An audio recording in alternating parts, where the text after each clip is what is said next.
Hello, beautiful souls.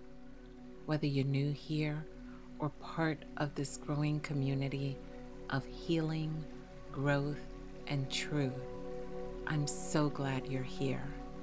Today's message is for the woman who always shows up, the one who carries everyone's burdens, the one who's praised for her strength, but rarely asked how she's really doing. It's time to talk about the quiet kind of pain that comes from always putting yourself last, not because it feels good, but because somewhere along the way you were taught that being a good woman meant disappearing just a little. From an early age, many of us were conditioned to be accommodating, agreeable, low maintenance. We learned to anticipate others' needs before our own. We swallowed our truth, silenced our needs, and smiled through it all, hoping it would make people stay, love us, or finally see our worth. But here's the truth. That kind of goodness isn't love. It's a survival strategy, a learned pattern of self-erasure. We internalize the idea that to be loved, we had to sacrifice our time, our energy, and our voice. That our value was measured by how much we could give, how long we could stay, and how little we could ask for in return. And for many women, this isn't just emotional, it's ancestral. We were taught to be the ride or die in our relationships, the strong one in our families, the dependable friend who never needs anything. But that's not love, that's programming. It comes from generations of survival, where love was conditional, rest was a luxury, and worth was tied to labor and loyalty. Our mothers didn't have the space to choose themselves. Our grandmothers couldn't afford softness. So we inherited the armor, but also the exhaustion.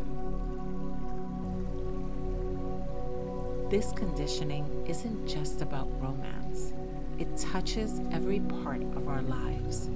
In relationships, you stay with someone who can't meet your needs because you believe your love will eventually fix them. In family, you drop everything for others, even when you're barely holding yourself together.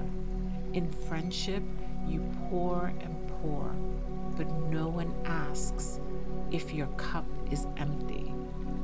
And then comes the costs: chronic burnout, resentment masked as loyalty, and a deep aching question: would anyone love me if I wasn't useful? Here's where it gets real.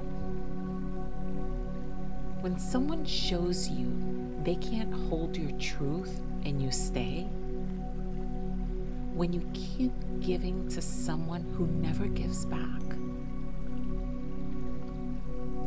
when you silence your boundaries because you don't want to be too much, that's not love, that's fear. And continuing to participate in that dynamic is like touching a hot stove after already knowing it's hot. You're not the one who made the stove hot, but you are the one who keeps touching it. That's not about shame. That's about awareness. And awareness is the beginning of freedom. See, you don't have to earn love through suffering. You don't have to prove your worth by being everything to everyone. And no, saying no doesn't make you selfish. It makes you sovereign. So let's be clear. Your needs matter. Boundaries are not walls. They are doors to healthier love.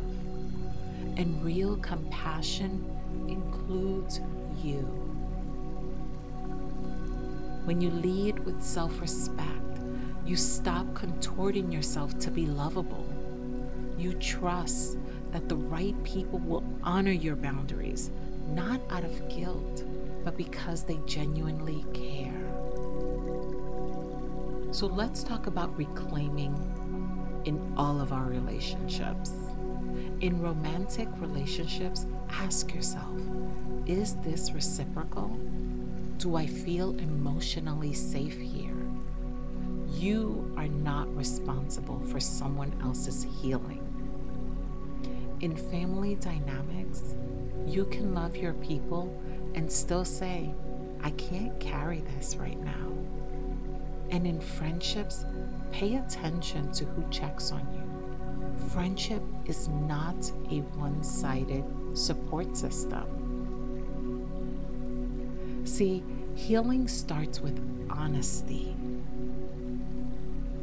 I've been overgiving to earn love. I've confused loyalty with self-abandonment, and I've called it kindness, but I was disappearing. Then comes the reclaiming. Saying no even when it disappoints people. Giving yourself the care you offer so freely to others. Choosing relationships that celebrate your joy, not just your strength. So I'll leave you with this. What relationships in your life are asking you to shrink to be loved? And what would your life look like if you chose yourself fully and unapologetically? Because you were never meant to be consumed. You were meant to be connected with. Let your kindness be rooted in clarity. Let your love include limits. And let your presence speak louder than your people-pleasing. And remember this, when someone shows you who they are, believe them. Not to judge them, but to honor your own truth. You deserve to be chosen by you first. So let's talk about it in the comments. Share this with someone who's always the strong one. Together, we are rewriting what love means. We are healing forward.